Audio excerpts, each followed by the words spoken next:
रामपुर गांव में रामलाल नाम का एक गरीब किसान रहता था। उसके परिवार में सिर्फ उसकी पत्नी सुनीता और बूढ़ी माँ थी। उनका घर टूटा फूटा था, छप्पर से बरसात में पानी टपकता था और खाने पीने की स्थिति भी हमेशा तंग रहती थी। खेत बहुत छोटा था, बस 1 बीघा, और उस पर भी मौसम की मार ज्यादा पड़ती थी। अगर बारिश ठीक होती तो थोड़ा अनाज घर में आ जाता, लेकिन जरा सी गड़बड़ी होते ही भूखे पेट सोना पड़ता। रामलाल दिन रात मेहनत करता, सुबह से शाम तक खेत में पसीना बहाता, लेकिन फिर भी परिवार का गुजारा मुश्किल से चलता। माँ अक्सर कहती कि बेटा, पेट भर जाए तो बहुत है, लेकिन बहू का दिल टूट जाता जब वह देखती कि आने वाले कल में बच्चों के लिए भी कुछ नहीं बच पाएगा।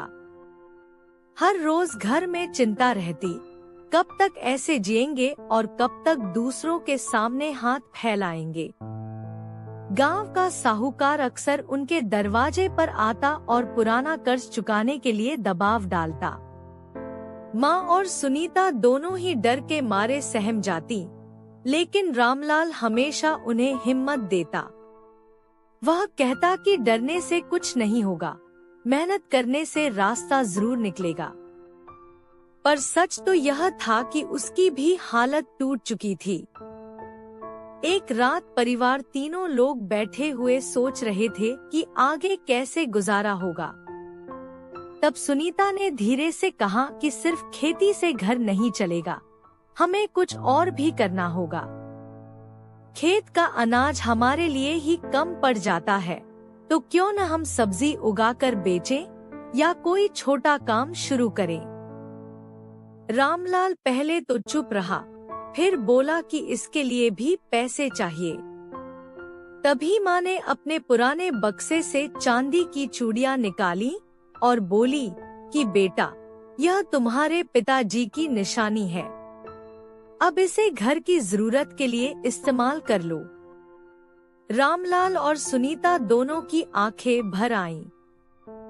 उन चूड़ियों को बेचकर रामलाल ने थोड़े पैसे जुटाए और खेत में सब्जी लगाने की शुरुआत की। पहले तो सब डरते थे कि पता नहीं चलेगी या नहीं, लेकिन धीरे धीरे सब्जियां अच्छी उगने लगी। फिर रामलाल उन्हें हाट में जाकर बेचने लगा। सुनीता भी साथ देती, सब्जियां धोकर सजाती और आवाज लगाती। लोग कहने लगे कि रामलाल की सब्जियां ताजी और सस्ती होती है। धीरे धीरे उसका नाम गांव और बाजार में फैल गया। हालांकि कुछ लोग ताने भी मारते थे कि किसान होकर ठेला लगाता है, यह कोई काम है। लेकिन रामलाल को इन बातों की परवाह नहीं थी। उसे बस अपनी माँ और पत्नी की आंखों में सुकून चाहिए था। उसने ठान लिया था कि चाहे जैसा भी काम करना पड़े, परिवार भूखा नहीं रहेगा। धीरे धीरे उनकी स्थिति बदलने लगी। अब घर में राशन की कमी नहीं रही। हर महीने थोड़ा थोड़ा पैसा बचने लगा। साहूकार भी जब आता तो रामलाल उसे किस्तों में कर्ज लौटाने लगा। माँ खुश होकर कहती कि जब बहू बेटा एक साथ मेहनत करते हैं तो भगवान भी साथ देता है। सुनीता हमेशा कहती कि हमें बच्चों के भविष्य के लिए पैसे अलग रखने होंगे। वह अक्सर सपने देखती कि उनके बच्चे पढ़ लिख कर बड़े आदमी बनेंगे और इस गरीबी से बाहर निकलेंगे। रामलाल भी अब यही सोचने लगा कि खेत चाहे छोटा हो, लेकिन सोच बड़ी होनी चाहिए।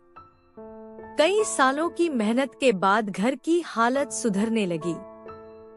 छप्पर वाले घर की जगह पक्की छत बनी, माँ के लिए नई चारपाई आई और साहूकार का कर्ज भी उतर गया। गांव के लोग, जो पहले उसे ताने देते थे, अब उसकी मेहनत की तारीफ करने लगे। सब कहते कि रामलाल ने साबित कर दिया कि मेहनत और ईमानदारी से इंसान की किस्मत बदल सकती है। रामलाल ने हमेशा यही सीखा और दूसरों को भी यही समझाया कि छोटा काम करने में कभी शर्म नहीं करनी चाहिए। मेहनत से कमाया गया हर पैसा सबसे कीमती होता है।